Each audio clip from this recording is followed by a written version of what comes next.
WhatsApp guys, welcome back to our channel house of ambitions. जैसे कि हम dissolution of a partner कर रहे थे, जिसका पार्ट 1 कर लिया था हमने। आज हम इसका पार्ट 2 करने वाले हैं। पार्ट 2 पार्ट 1 में हमने मोस्टली थ्योरी पढ़ी थी डिसोल्यूशन ऑफ पार्टनरशिप फर्म की। इसमें हमने पढ़ा था डिसोल्यूशन ऑफ पार्टनरशिप फर्म होता क्या है, डिफरेंस क्या होता है डिसोल्यूशन ऑफ फर्म और पार्टनरशिप में, types of dissolution of firm पढ़े थे हमने, स्टेप्स पढ़े थे डिसोल्यूशन प्रोसेस के। उसके बाद अकाउंटिंग ट्रीटमेंट्स पढ़ी थी, सेटलमेंट्स पढ़े थे। इंसॉल्वेंसी वाला टॉपिक नहीं है अभी। बैलेंस, आपको जर्नल एंट्रीज बताई थी मैंने, फिर आपको मैंने सब कुछ लिख के दिखाया था। आज हम करने वाले हैं तो WCR और IFR का ये टॉपिक रह गया था आपका। तो चलो स्टार्ट करते हैं। पहले करते हैं WCR से स्टार्ट करते हैं हम लोग। आजा भाई। Work WCR, workman compensation reserve. इसमें इसका ट्रीटमेंट इम्पॉर्टेंट है, क्वेश्चन आता है इसके ऊपर, इसको आपको ध्यान से समझना है। तो इसके 5 केसेस है। तो पहला केस है जब कोई भी क्लेम ना हो, नो क्लेम। एग्जाम्पल ले लीजिए कि बैलेंस शीट में जो कि है वर्कमैन कंपनसेशन रिजर्व जो कि दिखा रहा है, वो दिखा रहा है 75,000। ठीक है, तो यहाँ पे पहले केस है कि कोई क्लेम नहीं है। दूसरा केस है हमारे पास कि कंपनसेशन वर्कमैन कंपनसेशन रिजर्व जो कि 60,000 है,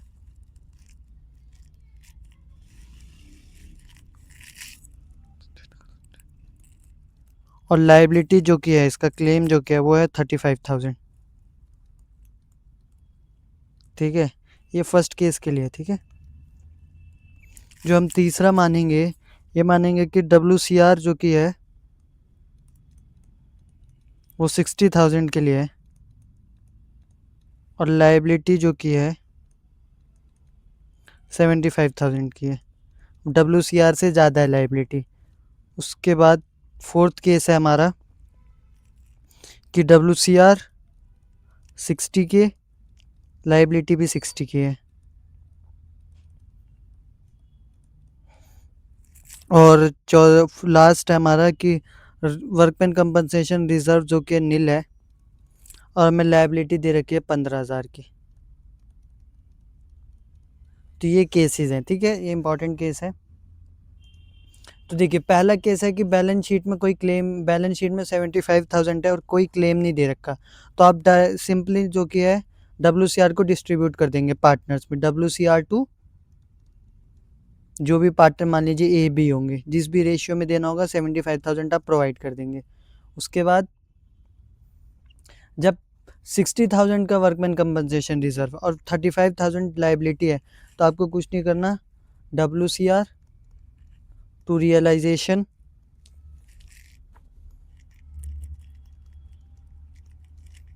टू पार्टनर, जो भी पार्टनर होंगे, टू A एंड B। ये हो गया।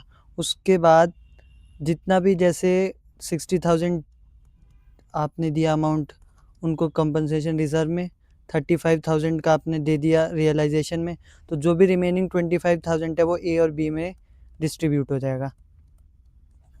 ठीक है, फिर वर्कमैन कंपनसेशन से लाइबिलिटी जो कि है ज़्यादा है, तो इसमें पहले आप करेंगे WC,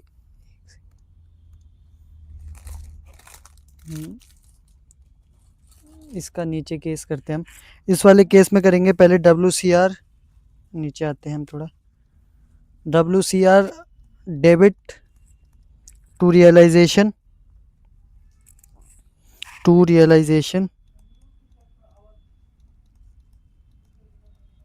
और फिर है रियलाइजेशन टू बैंक अकाउंट।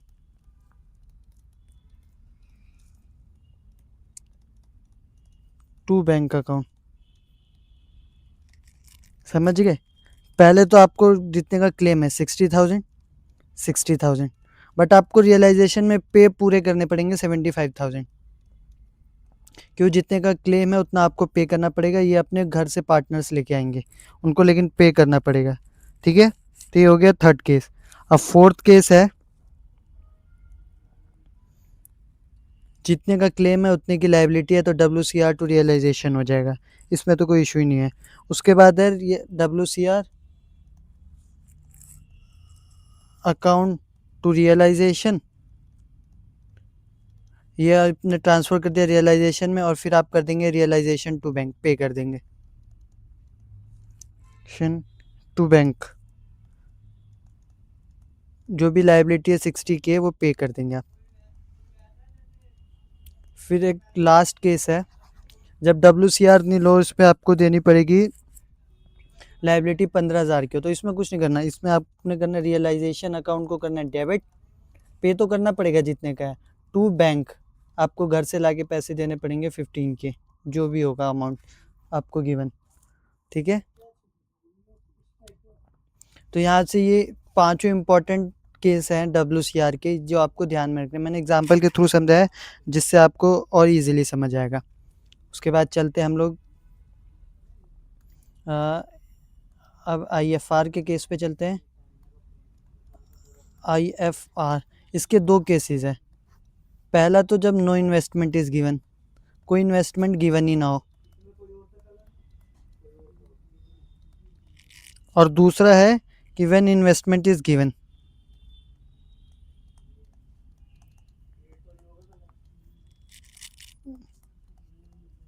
तो इसमें सिंपली आपके एंट्रीज होगी, तो यहाँ ये आप, इसमें सिंपली आपकी एंट्री होगी IFR टू पार्टनर्स, इसमें हम नॉर्मल रिजर्व की तरह इसे ट्रीट करेंगे, और जितने भी पार्टनर होंगे टू ए भी उनके प्रॉफिट शेयरिंग रेशियो में इन्वेस्टमेंट फ्लक्चुएशन रिजर्व को डिस्ट्रीब्यूट कर देंगे, ठीक है। IFR account debit to A and B, इसके अंदर होगा जब आपको इन्वेस्टमेंट गिवन होगी, ये इंपॉर्टेंट केस है, तो आपको पे करना पड़ेगा IFR account debit to realisation account, इस चीज़ को आपको ध्यान रखना है, फिर आपको पे करना पड़ेगा रियलाइजेशन में जो भी इन्वेस्टमेंट होगा, ठीक है। तो ये दो है, तो ये इंपॉर्टेंट केसेस है IFR और WCR के।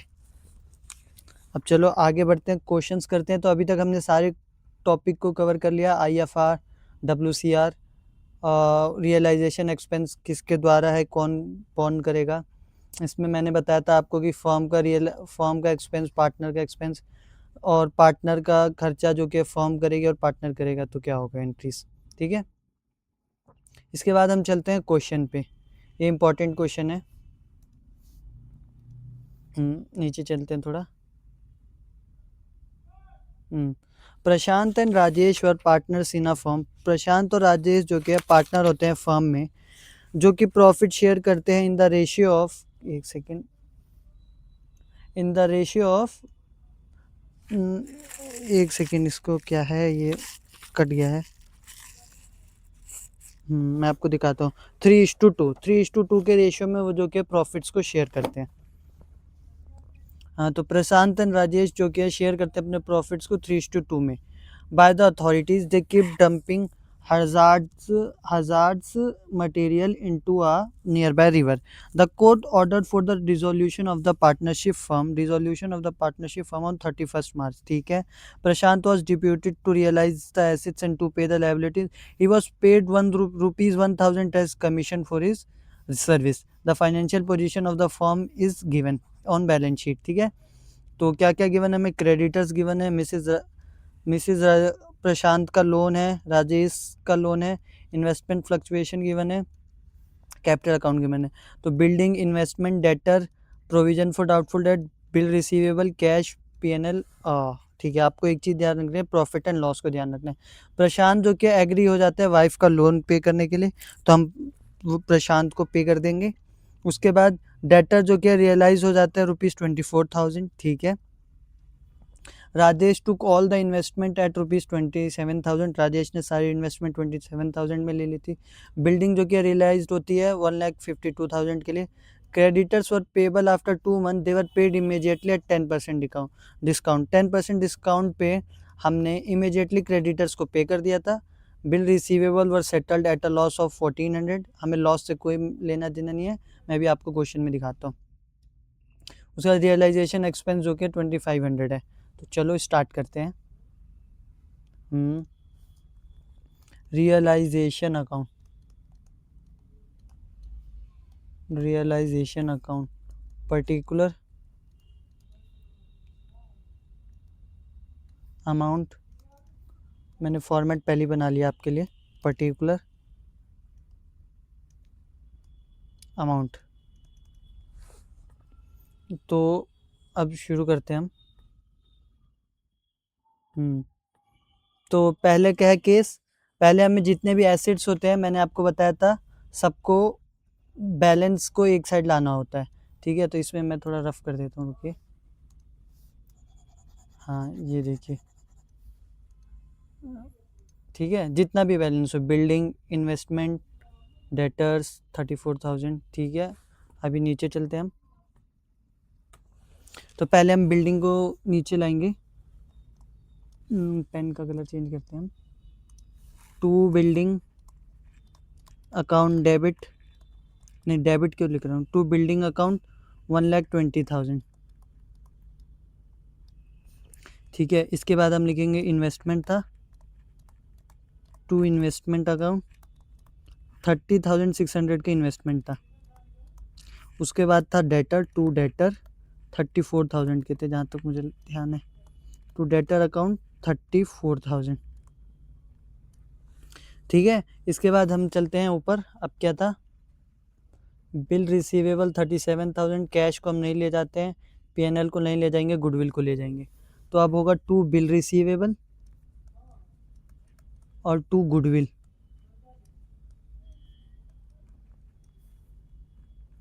ठीक है, तो टू गुडविल, तो बिल रिसीवेबल कितना है, 37,400 था, और गुडविल था हमारा 4,000 का।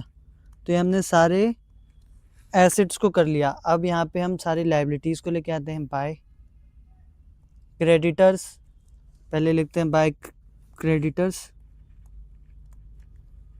बाय क्रेडिटर्स, फिर लिखते हैं बाय, और क्या था,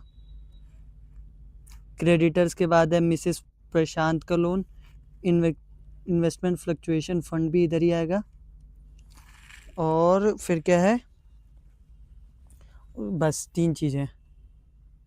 तो आपको बाय लिखना है मिसेस प्रशांत लोन अकाउंट, और इसके बाद लिखना है बाय इन्वेस्टमेंट फ्लक्चुएशन फंड।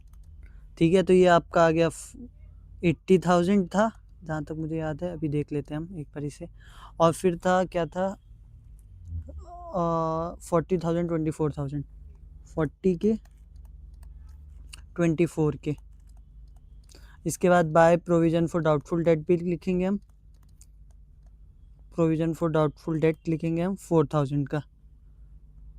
ठीक है, 4,000 का जो कि प्रोविज़न फॉर डाउटफुल डेट, मैंने आपको बताया था जब करा रहा था कि प्रोविज़न जो कि है अलग से आता है लाइबिलिटी साइड।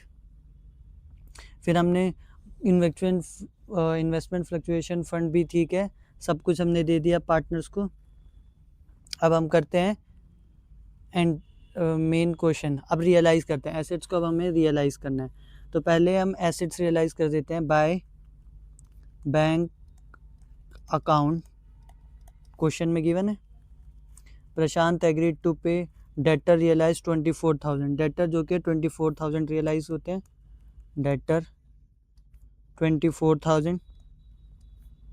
उसके बाद Rajesh to call the investment, Rajesh के बारे में हम आगे लिखते हैं। बिल्डिंग रियलाइज 1,52,000, और bill receivable settled at a loss of 1,400। ठीक है, तो इसके बाद हमें लिखना है बिल्डिंग के बारे में और बिल रिसीवेबल के बारे में। बिल्डिंग 152,000 पे हुई थी सेटल, और बिल रिसीवेबल 1,400 के लॉस पे। तो बिल रिसीवेबल कहाँ है, ये रहा, ये रहा बिल रिसीवेबल 34, तो 36,000 पे। ठीक है, 1,400 का लॉस कब होगा, जब 36,000 का सेंड करेंगे 37,400 की चीज़ को। ठीक है, तब इसे अगर हम निकालें तो ये होगा 02,000, उसके बाद 2,521 कैरी एंड 2,12,000। ठीक है, इसके बाद इन्वेस्टमेंट राजेश ने लिए थे तो बाय राजेश कैपिटल अकाउंट, हम राजेश के कैपिटल अकाउंट से वो अमाउंट लेंगे। कितना होगा, कितना था, इन्वेस्टमेंट लिख देता हूँ, 20,000 था, एक बार चेक करते हैं। हाँ, इन्वेस्टमेंट कहाँ गया राजेश, टू 27,000 में। जब इन्वेस्टमेंट आपको बताया था मैंने, जब इन्वेस्टमेंट गिवन होती है तब आपको IFR को डायरेक्ट वो क्या कहते हैं, रियलाइजेशन अकाउंट में ले जाना होता है। ठीक है, यहाँ तक सारी एंट्रीज हो गई। अब हम उस साइड की एंट्रीज करते हैं। इधर क्या क्या आएगा, टू बैंक अकाउंट, कोई भी अगर एंट्रीज हुई होंगी तो पहले तो चलते हैं, प्रशांत एग्रीड टू पे हिज वाइफ लोन। प्रशांत जो कि एग्री हो जाता है अपने वाइफ का लोन पे करने के लिए, तो पहले वही लिख देते हैं ना।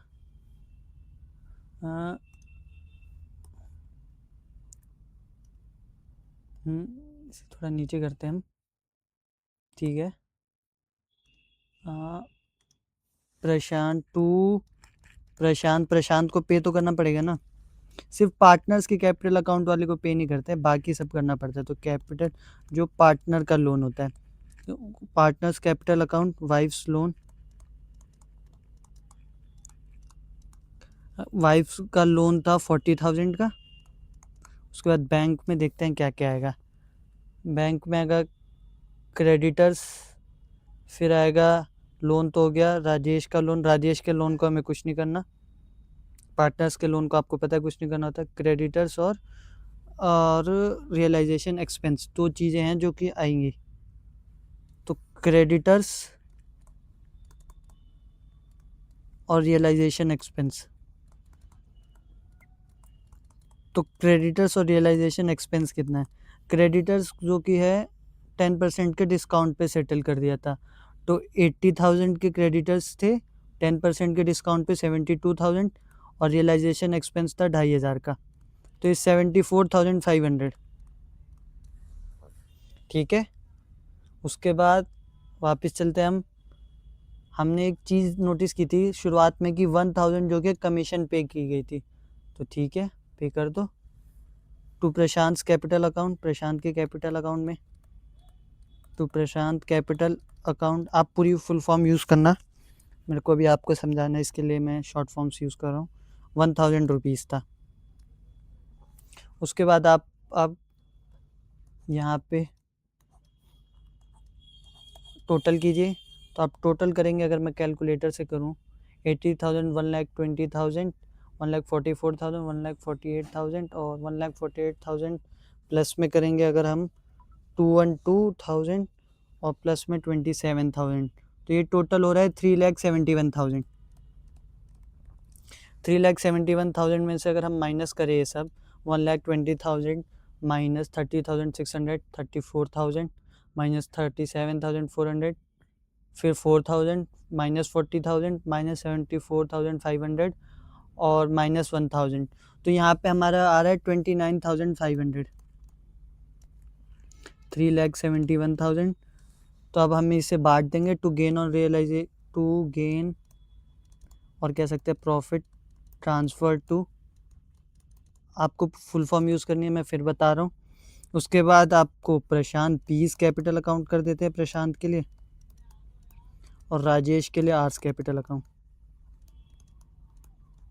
आप देख लीजिए 17,700 और उसके बाद होगा 11,800,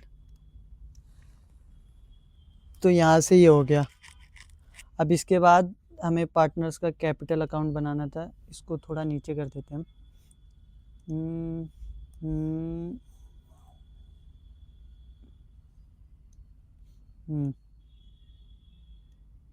ठीक है, तो यहाँ से अब हम चलते हैं क्रिएट करने पे पार्टनर्स का। एक सेकेंड, आजा भाई आजा।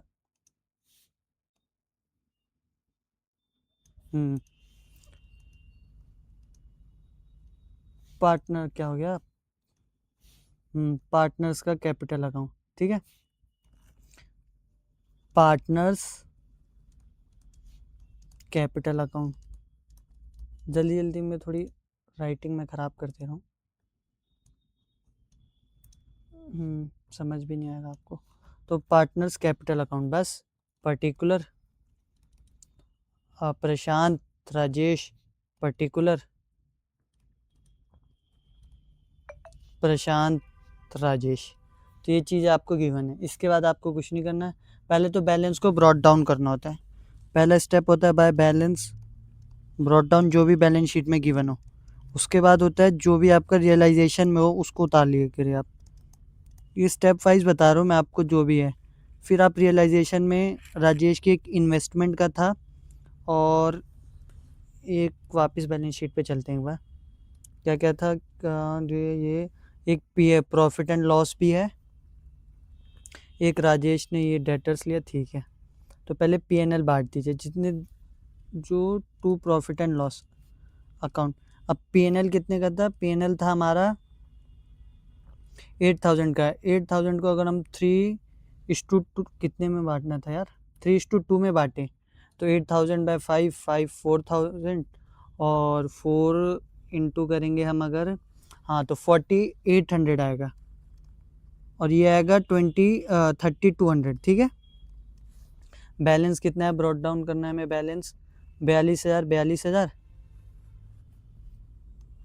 42000 42000। जो भी प्रॉफिट हुआ है बाय रियलाइजेशन अकाउंट के ऊपर, क्या प्रॉफिट हुआ है 17700 11800 17700 11800। उसके बाद हम करेंगे बाय रियलाइजेशन अकाउंट, जो भी रियलाइजेशन अकाउंट का पार्टनर्स के ऊपर खर्चा है, ठीक है। तो इसमें आएगा, ये देखो 1000 का तो कमीशन था प्रशांत का, 1000 का प्रशांत का कमीशन था, और दूसरा था वाइफ का लोन जो पे किया था, तो उसका भी अमाउंट मिलेगा बाय रियलाइजेशन। वाइफ का लोन जो 40,000 का था, ये चीज़ें इधर आ गई। फिर राजेश ने इन्वेस्टमेंट ली थी, टू राजेश, एक सेकेंड, इसमें राजेश नहीं लिखना, टू लिखिए रियलाइजेशन। आपको ये पता होना चाहिए कहाँ रियलाइजेशन लिखना है, तभी आपको लास्ट में एंट्री सही होगी। टू रियलाइजेशन, जो इन्वेस्टमेंट ली थी, मैंने वहाँ पे लिखा नहीं, आप लिख लेना अपनी कॉपी में। तो राजेश ने कितनी ली थी, 27,000 की, आपको याद होगा। उसके बाद हमें करना है, बस अब तो कुछ था नहीं मेरे हिसाब से, तो इसे आप बैलेंस कर दीजिए। मैं कैलकुलेटर से कर रहा हूँ, आपको बिना कैलकुलेटर के करना है। ये तो हो ही जाएगा 42,000 और 11 53,800, ये तो डायरेक्ट ही बन गया। और इधर यही बढ़ा है 42,000 और 40,000 82,000 83,000 और 1,07,000। ये तो इजी कैलकुलेशन थी, ऐसी कैलकुलेशन आती है बोर्ड में। उसके बाद आपको 30,200 माइनस करना है, ठीक है। तो आप इसको अगर 30,200 माइनस करेंगे तो 53,800 माइनस 30, तो यहाँ पे अमाउंट बचा है 23,600, और ये 1,07,000 में आप अगर इसको माइनस करेंगे 4,800, तो बच रहा है 95,900। तो ये आ गया आपका to cash account balancing figure, जो कि कैश में आता है।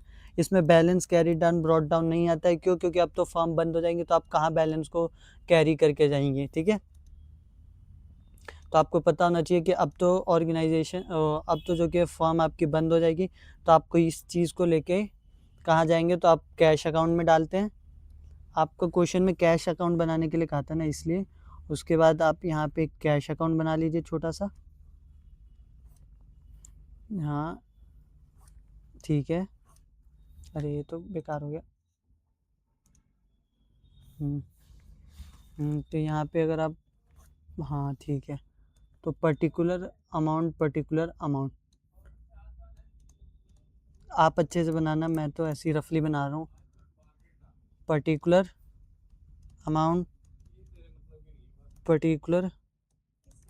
अमाउंट, ठीक है। तो इसके बाद आप पहले रियलाइजेशन अकाउंट से जो भी कैश आएगा, पहली चीज़ ये उतारते हैं। अब जाइए, तो तो रियलाइजेशन में आ जाएंगे आप, तो नीचे है 74,500, 74,500। उसके बाद है आपने राजेश का लोन पे किया था, बाय राजेश लोन अकाउंट 24,000। जो भी आपको याद होगा शुरुआत में यहाँ लोन था 24,000 का, उसको आप पे करेंगे। पे तो आपको सब करना पड़ेगा ना, अब तो फर्म बंद हो रही है, अब कोई भी चीज़ नहीं बचेगी। फिर आपको यहाँ जो फाइनल पेमेंट आई थी बाय पीस कैपिटल और बाय आर्स कैपिटल,